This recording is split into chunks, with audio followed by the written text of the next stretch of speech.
حدیث پاک سنیں گے آپ کی طبیعت بڑی ٹھنڈی ہوگی۔ میرے نبی پاک صلی اللہ تعالیٰ علیہ وسلم ارشاد فرماتے ہیں کہ جو بندہ سوال سے بچنا چاہے گا، ارادہ کرے گا اللہ میں نے کسی سے نہیں مانگنا، فرمایا جو سوال سے بچنا چاہے گا رب اسے سوال سے بچا لے گا،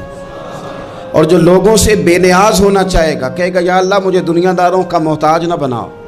اپنی بارگاہ سے عطا فرما۔ جو لوگوں سے بے نیاز ہونا چاہے گا اللہ لوگوں سے بے نیاز کر دے گا،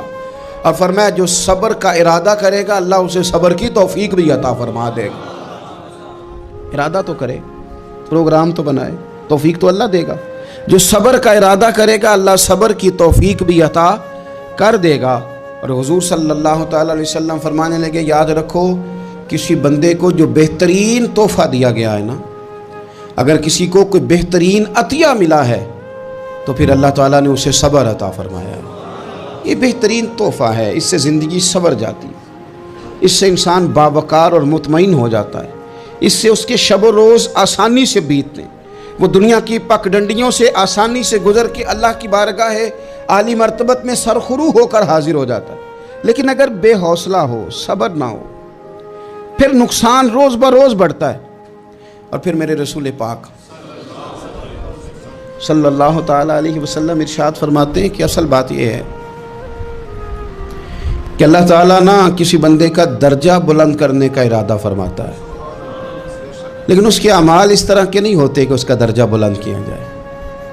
اب رب کیا کرتا ہے، اللہ تعالیٰ اس کو مال کی، جان کی، اولاد کی کسی مشکل میں ڈال دیتا ہے،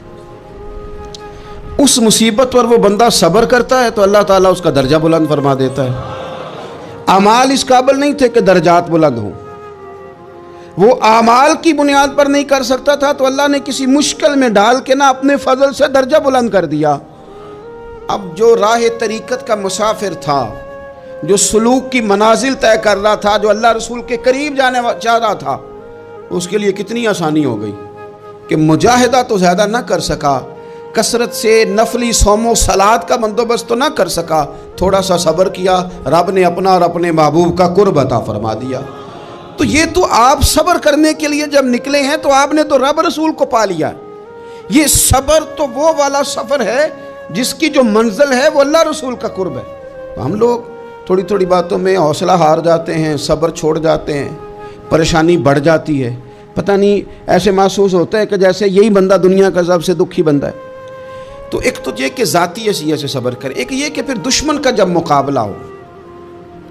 آمن نصبرو و صابرو، آپ کا جب مقابلہ سامنے کسی کے ساتھ ہو تو پھر تیر، تلواریں، اسلحہ، بندوقیں یہ نہیں زیادہ لڑتی، میدانوں میں حوصلے لڑتے ہیں، میدانوں میں صبر لڑتا ہے، میدانوں کے اندر توانائیاں لڑتی ہیں۔ میدان کربلا کے اندر کوئی مقابلہ نہیں تھا تیر کا تیر کے ساتھ، تلوار کا تلوار کے ساتھ کوئی مقابلہ نہیں تھا۔ میدان کربلا کے اندر ظلم کا صبر سے مقابلہ تھا، فتح کے ڈنکے یزید نے بجائے تھے، جشن ابن زیاد نے منایا تھا، لیکن قیامت تک اللہ نے جو فتح عطا فرمائی ہے تو وہ حسین ابن علی کے صبر کو عطا فرمائی، وہ سیدنا امام علی مقام کے صبر کو ملی۔ عزیز بھائی، صبر ہی ہمیشہ فاتح ہوتا ہے، صبر ہی جیتا کرتا ہے، صبر ہی کامیابیاں دیتا ہے، نتیجے صبر کے نکلتے ہیں، صبر کے حوصلے کے نتیجے ہوتے ہیں۔ ہماری جلد بازی ہمیں شکست خوردہ کر دے گی، ہمارا حوصلہ نہ ہونا ہمیں ہرا دے گا، ہم کمزور پڑ جائیں گے اگر ہم بے حوصلہ ہو جائیں گے۔